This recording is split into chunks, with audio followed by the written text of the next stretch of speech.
The crystal champagne flute shattered in my grip, sending shards of glass and expensive bubbles across the marble floor of our dining room. Every head at the table turned toward me, but I barely noticed the gasps and whispers. My mother's words still hung in the air like poison. "We're thrilled to announce Riley's engagement to Riker Williamson. My name is Riley, and I just found out I'm getting married to a man I've never met. Darling, are you all right?" My mother Lisa's voice carried that familiar edge of steel beneath its sweetness. Her perfectly styled blonde hair and Chanel suit screamed old money, though we both knew that was just another carefully crafted lie. "I'm fine," I managed, forcing a smile as our housekeeper rushed to clean up the mess. The glass just slipped. Across the table, my sister Cynthia shot me a sympathetic look. She knew better than anyone how our mother operated, having gone through her own arranged marriage 3 years ago. Now divorced, she still played along with mother's social climbing schemes.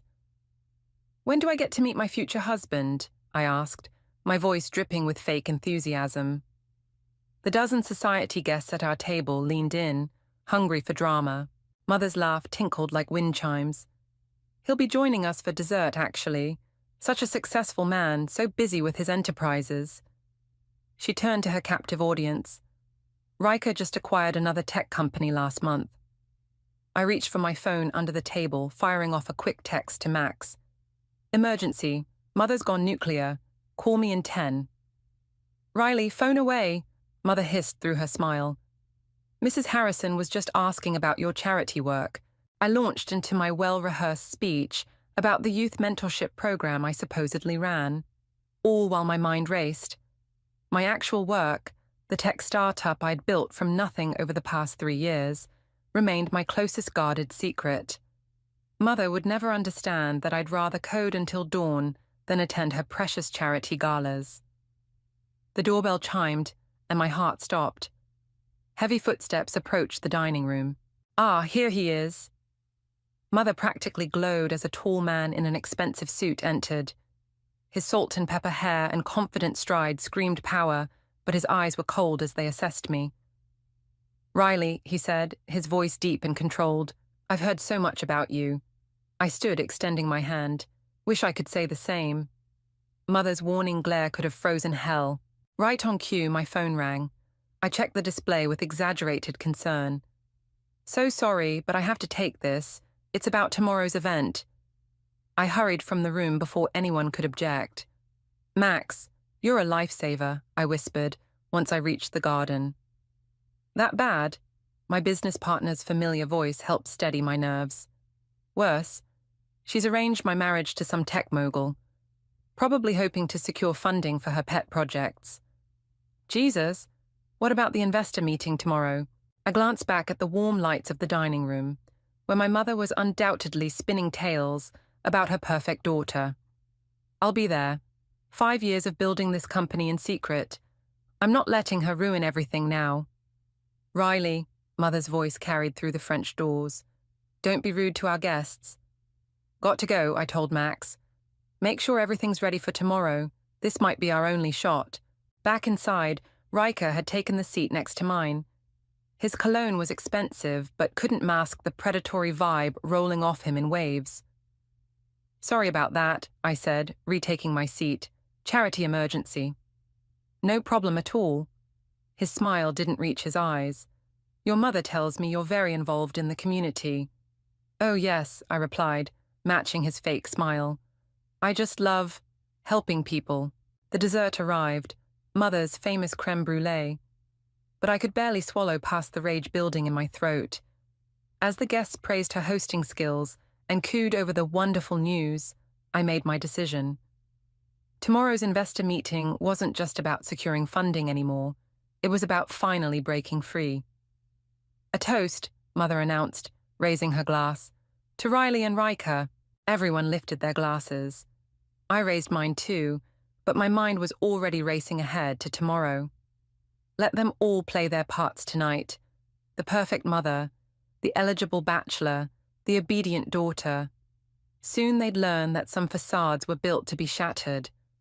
Like that champagne glass, their carefully constructed world was about to break into a million glittering pieces. and I would be the one holding the hammer. You'll learn to love him, Mother said, adjusting my blazer the next morning. Riker is exactly what this family needs. I stepped away from her fussing hands. I have meetings all day. Charity work, remember? Cancel them. Riker wants to take you to lunch. Can't. I grabbed my laptop bag. Major donors waiting. Mother's perfectly painted lips pressed into a thin line. Riley, you need to take this seriously. Do you know how hard I worked to arrange this match? Did you even Google him? I shot back. His last 2 wives. Had everything they could ever want, she interrupted. Just like you will. I escaped to my car before she could say more, my hands shaking as I started the engine. The truth was, I had Googled Riker extensively last night. 3 failed marriages, multiple harassment allegations quietly settled out of court, and a reputation for hostile takeovers of smaller tech companies. Exactly the kind of man my mother would choose. My phone buzzed with a text from Max. Conference room ready. Lionel confirmed for 10 a.m. I pulled into the underground parking garage of an unremarkable office building downtown, the secret headquarters of my startup, hidden in plain sight. Max met me at the elevator, his usual relaxed demeanor replaced with nervous energy. You look like hell, he said. Try having dinner with your future husband who's old enough to be your father. About that, Max handed me a coffee. I did some digging. Riker's been sniffing around companies like ours. He buys them cheap and strips them for parts. Of course he has. I took a long sip. Mother probably told him all about my charity work over drinks at the country club. We reached our floor, where Adeline was waiting with a stack of presentations. Ready to blow some minds? She asked, falling into step beside us. Born ready. I squared my shoulders. Where's Lionel? Already here. Early bird gets the worm, I guess. The conference room doors opened to reveal Lionel Gill, one of the most respected tech investors in the country, studying our product demo on the wall screen. He turned as we entered, his expression unreadable. Miss Young, he said, extending his hand, your pitch deck caught my attention. Show me what you've got. For the next hour, I walked him through everything. The secure messaging platform we'd built, our growing user base, the encryption technology that put us years ahead of competitors. With each slide, his questions got sharper, more interested. Impressive, he said finally, especially for someone who spends so much time running charity events. I froze. You've been talking to my mother. She called this morning. Seemed very interested in directing my attention toward your fiancé's ventures instead. His eyes twinkled. Funny thing is, I've dealt with Riker before, not a fan of his methods. Mr. Gill, I started, but he held up a hand.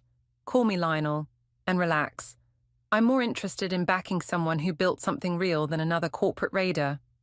He turned to Max. Walk me through the technical architecture again.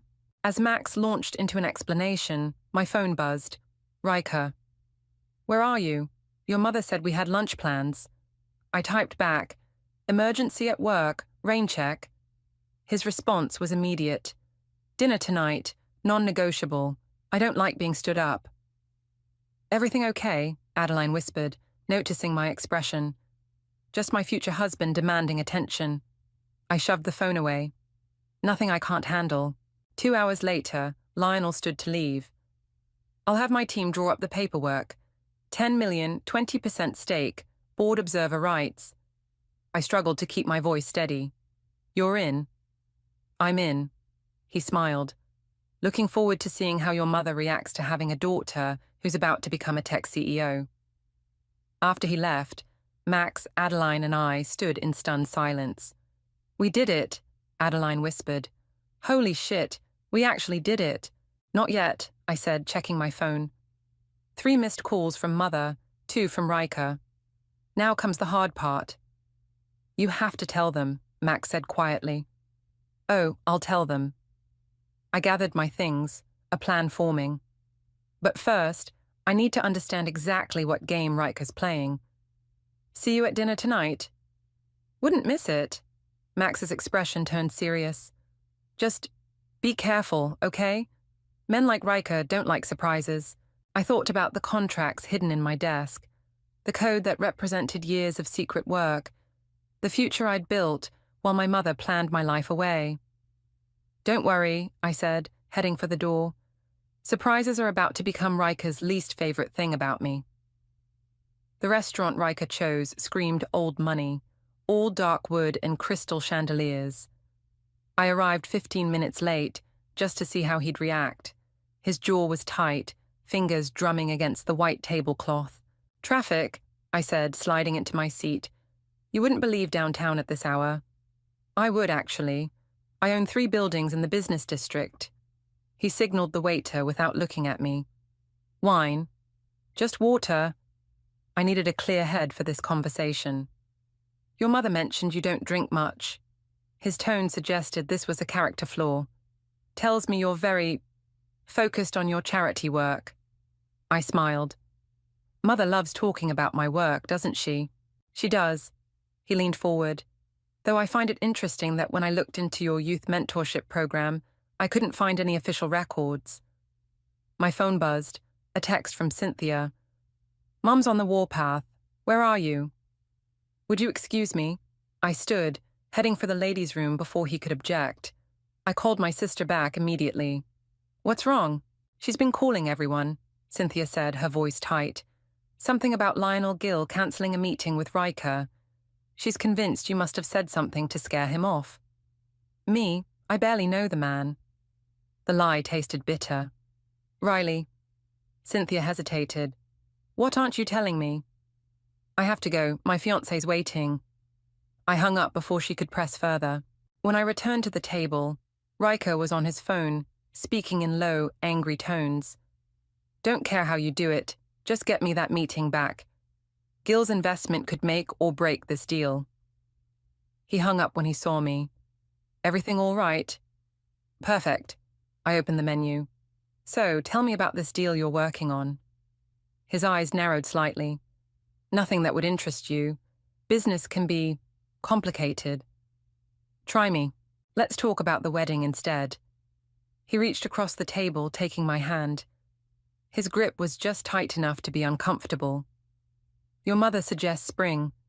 Cherry blossoms, white doves, very tasteful. I pulled my hand away. Sounds expensive. Money's no object. His smile didn't reach his eyes. Though I was thinking we could announce our engagement at the tech conference next month. Good publicity. For your company. For us. He studied me. You know, you're not at all what your mother described. No? I took a sip of water. What did she describe? A devoted daughter, charitable, eager to settle down. His tone hardened. Instead, I'm getting the feeling you're hiding something. My phone buzzed again. This time it was Max. Emergency, code base compromised, someone trying to access our servers. My blood ran cold. I looked up at Riker, who was watching me with calculated interest. Need to take another call? He asked innocently. Actually, yes. I stood, gathering my things. Rain check on dinner? He caught my wrist as I tried to pass. Riley, whatever game you're playing, remember, I always win. I yanked free. We'll see about that. The drive to the office was a blur. Max and Adeline were already there, hunched over computers. Someone's good, Max said without looking up. Professional-grade attack.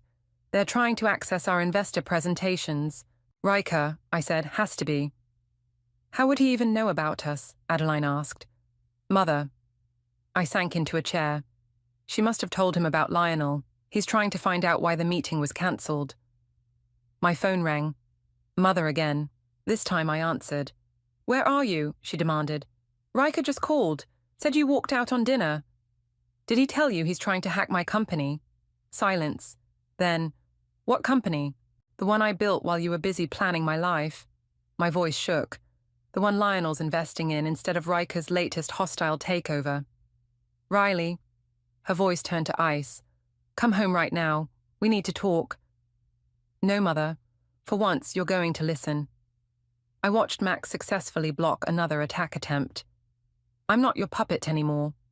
And if Riker comes after my company again, I'll bury him with proof of every illegal tactic he's ever used. I hung up before she could respond. Adeline touched my shoulder. You okay? No. I pulled up a chair to my computer. But I will be.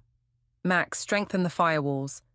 Adeline, call our lawyers. If they want a war, we'll give them one. My phone lit up with a text from Cynthia. Just heard everything from Mom. We need to talk. I had no idea you were capable of this. I typed back, you have no idea what I'm capable of, but you're about to find out. Because this wasn't just about protecting my company anymore. This was about breaking free from every cage they'd ever built around me. And I was just getting started.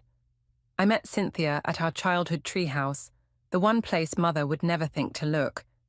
She was already waiting, perched on the wooden platform like we used to do as kids. So, she said as I climbed up, a tech startup. 3 years of work, I settled beside her. You never wondered why I missed all those charity galas? I thought you were just better at saying no to Mother than I was. She pulled her knees to her chest. Why didn't you tell me? Would you have kept it from her? Her silence was answer enough. Remember when I got that computer for Christmas? I asked.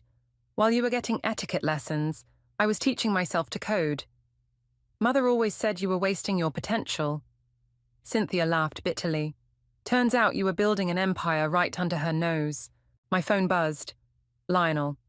Papers ready. Meeting tomorrow 9 a.m. Bringing additional investors.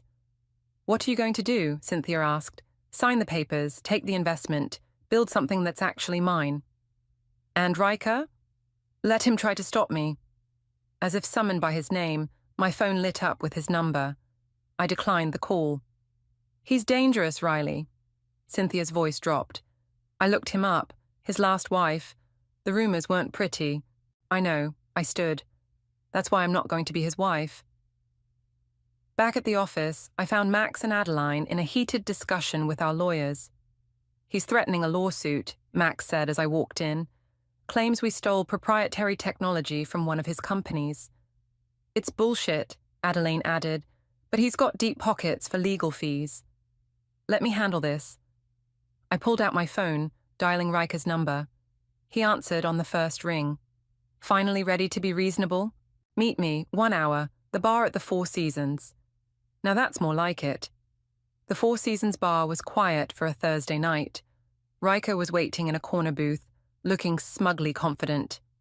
Drink? He offered as I sat down. Cut the act, I said. I know what you're doing. Do you? He sipped his whiskey. Your mother painted you as such a simple girl. Imagine my surprise when I discovered you'd built a company worth stealing. You can't have it.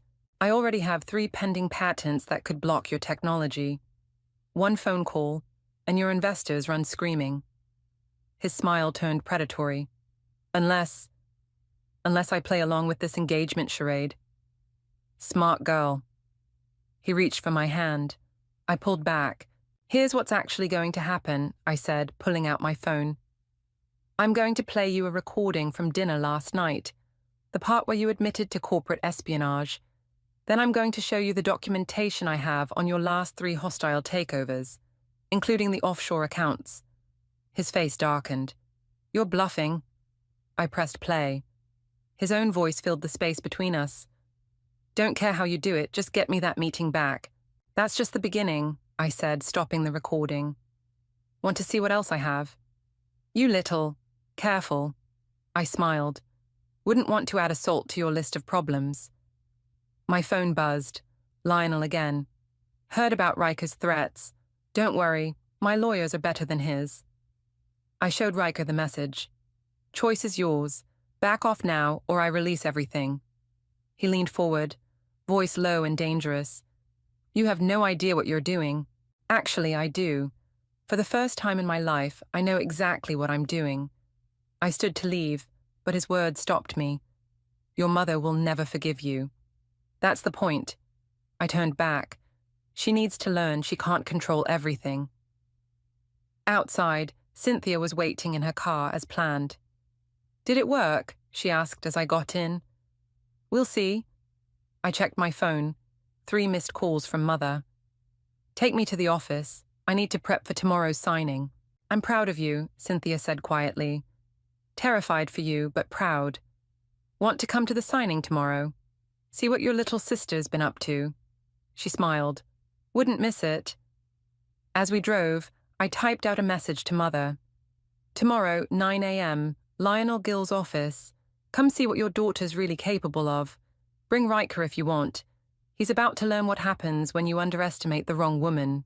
You're really going to do this, Cynthia said, reading over my shoulder at a red light. Watch me. Because tomorrow wasn't just about signing papers or securing investment. It was about showing them all, Mother, Riker, everyone who'd ever underestimated me, exactly who I'd become while they weren't paying attention. Lionel's office occupied the top floor of a gleaming downtown tower. I arrived early with Max and Adeline, my hand steady despite the sleepless night. Cynthia joined us in the lobby, looking nervous but determined. Mother's on her way, she said, checking her phone. She's bringing the family lawyer. Of course she is. I straightened my blazer. Ready? The elevator ride was silent. When the doors opened, we found Lionel waiting with his team of lawyers. And there, already seated in the conference room, was Mother, with both Riker and her lawyer flanking her like guards. Quite the audience, Lionel murmured as we approached. Sure you want to do this? More than anything. Mother stood as we entered, her face a mask of controlled fury. Riley, stop this nonsense right now. Good morning to you too, Mother. I took my seat across from her. I see you got my message. This is ridiculous, Riker cut in. You have no idea what you're doing. Actually, Lionel said, spreading out a stack of documents. She knows exactly what she's doing. Shall we begin? Mother's lawyer leaned forward. My client has concerns about her daughter entering into any business agreements without proper family consultation. I'm 28, I said. I don't need consultation. You need guidance, Mother snapped. Look at you, throwing away a perfect marriage for some internet project. Perfect marriage? I laughed. You mean a business transaction? That's all this is to him. I turned to Riker. Tell them why you really wanted this marriage. Tell them about trying to hack our servers. That's absurd, he scoffed, but his eyes darted to Lionel. Is it? I pulled out my phone, playing the recording from the bar. The color drained from Riker's face as his own words filled the room. You recorded me, he growled. I record everything these days. I met his gaze. Including your team's attempts to breach our security. Want to hear those logs too? Mother's lawyer shifted uncomfortably. Perhaps we should... No, Mother interrupted. Riley, you're making a terrible mistake. Everything I've done has been for your future. My future. I stood, anger finally breaking through. You mean your future, your status, your social climbing dreams. I gave you everything. You gave me a cage, the words exploded out, a beautiful golden cage where I had to pretend to be someone else just to make you happy. Silence fell. Cynthia reached for my hand under the table. Mrs. Young, Lionel said quietly, your daughter has built something remarkable. Instead of fighting her, you might try being proud. Proud? Mother's laugh was bitter. Of what? A daughter who lies, who sneaks around. Of a daughter who created a multi-million-dollar company from nothing, Max interjected, who worked 18-hour days while attending your charity events, who never asked for help because she knew you wouldn't understand. The papers are ready, Lionel said, sliding them forward. 10 million initial investment. Your daughter's company valued at 50 million pre-money. Mother's eyes widened at the numbers. Riker's jaw clenched. You sign those papers, he said, and our engagement is off. Promise? I picked up the pen. Riley, Mother tried one last time. Please. I looked at her, really looked at her. Behind the perfect makeup and designer suit, I saw something I'd never noticed before. Fear. Fear of losing control, of her carefully constructed world crumbling. I'm not doing this to hurt you, I said softly. I'm doing this because I need to be me. Not the daughter you wanted, but the person I actually am. Then I signed. Riker stood abruptly, knocking his chair back. You'll regret this. No, I said, I won't. He stormed out, Mother's lawyer hurrying after him. Mother remained seated, staring at the signed papers like they were a death sentence. What will people say? She whispered. They'll say your daughter is a successful CEO, Cynthia answered. Isn't that better than being someone's trophy wife? Mother stood slowly, smoothing her skirt. I need time to process this. Take all the time you need, I said. I'll be here, running my company. She left without another word. As soon as the door closed, Adeline let out a whoop. We did it. She hugged me tight. We actually did it. Congratulations, Lionel said, gathering the papers. Though I suspect this is just the beginning of your battles.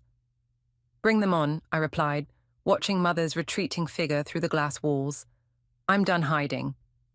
Cynthia squeezed my hand. For what it's worth, I think you just became Mother's worst nightmare. A daughter who doesn't need her anymore. No, I said, turning to face my team, my real family. I became something better. I became myself. The news broke faster than I expected. By evening, my phone was flooded with messages from Mother's social circle, ranging from shocked to scandalized. I ignored them all, focusing instead on the press release Adeline was drafting. Tech's newest power player, she read aloud. Rising startup secures major investment from industry legend Lionel Gill. Perfect, I said, then jumped as my office door burst open. Have you seen this? Max rushed in, holding up his tablet. On the screen was a business news article. Tech mogul Riker claims intellectual property theft by ex-fiancé's company. That didn't take long, I muttered. My phone rang. Lionel. I assume you've seen the headlines? Looking at them now. Good. Meet me at my lawyer's office in an hour. And Riley, bring everything you have on him. I was gathering my files when Cynthia called. Turn on Channel 7, now. I flicked on the office TV just in time to see Riker stepping up to a podium, looking appropriately grave. It pains me to take legal action, he was saying, but corporate theft cannot go unchallenged, no matter how personal the relationship. He's trying to tank our stock before it even goes public, Max said. No, I replied, watching Riker's performance. He's trying to scare me. At the law firm, Lionel was waiting with 3 attorneys and a familiar face. Riker's second ex-wife, Sarah. Tell them what you told me, Lionel said to her. Sarah's voice was quiet but firm. He does this every time, finds promising companies, tries to marry his way in, then destroys them when he can't take control. We need to go public, I said, not just with the recording, but everything. It's risky, one of the lawyers warned. He could sue for defamation. Let him. I pulled out my laptop. I've got proof of every illegal tactic he's used in the last 5 years, including what he did to Sarah's company. My phone buzzed. Mother. I declined the call, but her text came through. Fix this. Now. Before you destroy everything. Everything's already destroyed, I typed back. You chose the wrong side. The next few hours were a blur of legal strategy and document reviews. By the time I left, we had a plan, and a press conference scheduled for tomorrow morning. I drove home exhausted, only to find Mother waiting in my apartment. How did you get in? I still have your spare key. She held up a glass of wine. We need to talk. Nothing to talk about. Riker called, she said, following me to the kitchen. He's willing to drop everything if you'll reconsider the engagement. I slammed my laptop down harder than necessary. Are you serious? Think about what you're doing. The scandal, the legal fees. The truth, I cut in. I'm telling the truth. Something this family hasn't done in years. We did what we had to do. No, you did what you wanted to do. Pushed me into a corner. Tried to sell me to the highest bidder. I tried to secure your future by engaging me to a man who destroys women's companies for fun. I pulled up Sarah's file on my laptop. Did you even check his background? Or did his bank account blind you? Mother's hand shook as she set down her wine. You have no idea what it takes to maintain our position in society. You're right, I don't, because I was too busy building something real. My phone lit up with a text from Max. News at 11. They're running the story about Riker's past takeovers. Mother saw the message. You can't do this. Watch me. I opened my door pointedly. Tomorrow at 9, I'm holding a press conference. Be on the right side of it or stay out of my way. Riley. Goodbye, Mother. After she left, I called Cynthia. You okay? She asked. Getting there. You still coming tomorrow? Front row. She paused. Mother just called me crying. Let her cry. Maybe she'll finally realize what she's done. And Riker, I looked at my laptop, at the evidence we'd gathered. He's about to learn what happens when you underestimate the wrong woman. Another text came through, from Sarah. Thank you for doing what I couldn't. Make him pay.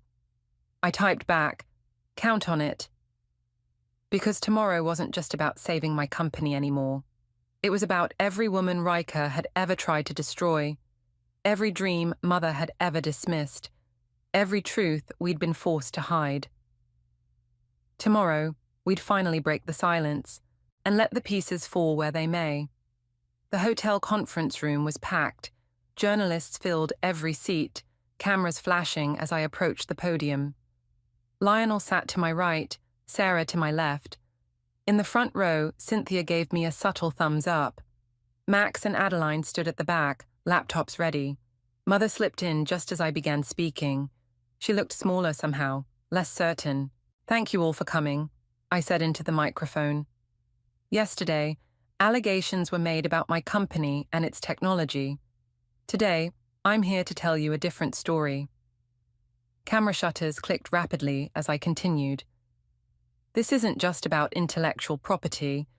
This is about a pattern of corporate predation that has destroyed countless companies and lives. The door slammed open. Riker strode in, his lawyer trying to keep up. I wouldn't do this if I were you, he called out. Fortunately, I replied into the mic. You're not me. I nodded to Max, who started the presentation. On the giant screen behind me, documents began to appear. Financial records, email chains, court settlements. Over the past 5 years, I continued, Riker has targeted multiple tech companies founded by women. His method? Personal relationships leading to business takeovers. This is slander, Riker's lawyer shouted. Actually, Lionel stood, everything she's saying is documented and admissible in court. I clicked to the next slide. 3 marriages, 12 attempted takeovers, 8 companies destroyed. But today, that pattern ends. Sarah stepped up to the microphone. Her voice shook slightly but grew stronger with each word. 2 years ago, I lost my company to this man. Today, I'm here to tell my story. As Sarah spoke, I watched Mother's face. The color drained as she realized exactly what kind of man she'd tried to tie me to. Ms. Young, a reporter called out, did your mother know about Mr. Riker's history when she arranged your engagement? Before I could answer, Mother stood. No, she said clearly. I didn't, and I should have. The room fell silent. Even Riker looked surprised. My daughter, Mother continued, moving toward the podium, built something extraordinary. While I was pushing her toward what I thought was success, she was achieving it on her own terms. Lisa, Riker warned, think carefully about what you're saying. I'm done thinking carefully, she replied. I'm done being careful at all. She turned to me. I'm sorry, Riley. I was wrong. My hands gripped the podium tight. This wasn't part of the plan. Would you care to make a statement, Mrs. Young? A reporter asked. Mother straightened her shoulders, a gesture I knew so well. Yes, my daughter's company is legitimate, innovative, and entirely her own creation, and I'm finally proud to say that. Riker's face turned dark. You'll regret this, all of you. No, I said, pulling out my phone. You will. I played the recording from the bar, his threats echoing through the speakers. Then I clicked to the final slides. Proof of his hacking attempts, the offshore accounts, everything. We have copies of all of this, Lionel announced, including evidence of corporate espionage against multiple companies. The SEC has been notified. The room erupted. Reporters shouted questions as Riker's lawyer tried desperately to drag him out. Cameras followed their retreat. Additionally, I raised my voice above the chaos. I'm announcing a new initiative. Our company will be launching a fund to support women in tech who face similar predatory tactics. Sarah will be heading the program. More cameras flashed. More questions flew. Through it all, Mother stayed by my side. When the press conference finally ended, she turned to me. I really didn't know. I believe you. And surprisingly, I did. But you never asked either. No, she admitted. I was too busy trying to make you fit my world to see you'd built your own. Cynthia joined us, hugging me tight. That was amazing, though Mother stealing the show was unexpected. Speaking of shows, Max called from his laptop. You're trending. Stock prices are up. And Riker's board just called an emergency meeting. My phone buzzed. Lionel. Well played. Sarah's already received 3 calls from other women wanting to tell their stories. What happens now? Mother asked quietly. I looked around at my real support system, Max and Adeline high-fiving by the laptops, Cynthia beaming proudly, Sarah talking to reporters, Lionel directing his legal team. Now, I said, we build something new, together if you want. Mother's eyes welled up. I'd like that. Outside, reporters were still gathered, cameras ready. But for the first time in my life, I wasn't afraid of being seen. No more hiding, no more pretending. This was who I was always meant to be, and I was just getting started. The autumn breeze carried the scent of coffee from the rooftop garden of our new office building. I watched the sunrise paint the city gold while Max set up his laptop at our outdoor conference table. Ready for this? He asked. Born ready. The door opened, and Mother emerged with fresh pastries. The board members should be here any minute. It still felt surreal seeing her like this, sleeves rolled up, reading glasses perched on her nose, actually working instead of just orchestrating social events. After the press conference, she'd thrown herself into learning everything about the tech industry, determined to understand my world. Riker's sentencing is today, Cynthia said, joining us with her own laptop. She'd joined the company as our legal compliance officer, putting her years of following rules to good use. Good, I replied. Sarah's waiting at the courthouse with the other witnesses. The door opened again. Lionel arrived with our board members, including 3 women who'd survived similar experiences with corporate predators. Mother had helped us find them through her social connections. Turns out her networking skills were actually valuable when used for good. Impressive view, Lionel said, taking his seat. Almost as impressive as these quarterly numbers. I pulled up our presentation. Wait until you see what's next. Before we start, Mother interrupted, I have something to say. She stood, smoothing her blazer, a nervous habit I'd inherited. When Riley first revealed her company, I thought she was throwing away everything I'd built for her. I was wrong. She wasn't destroying our legacy. She was creating a better one. Mom, I started, but she held up her hand. Let me finish. Yesterday I received this. She pulled out a magazine. On the cover was a photo of me, headline reading, Rising Tech Star Reshapes Industry Culture. The old me would have cared about the society pages, she continued, but now I'm proud to say my daughter made the business section instead. Adeline burst through the door, tablet in hand. It's in! The verdict's in! Everyone grabbed their phones. The news alert flashed across screens. Tech mogul sentenced to 8 years for corporate fraud. Sarah says he looked shocked, Adeline read from her messages. Apparently, he really thought he'd get away with it again. He never understood, I said, that real power isn't about controlling people. It's about empowering them. Mother touched my arm. I understand that now. The board meeting proceeded with unanimous approval for our expansion plans.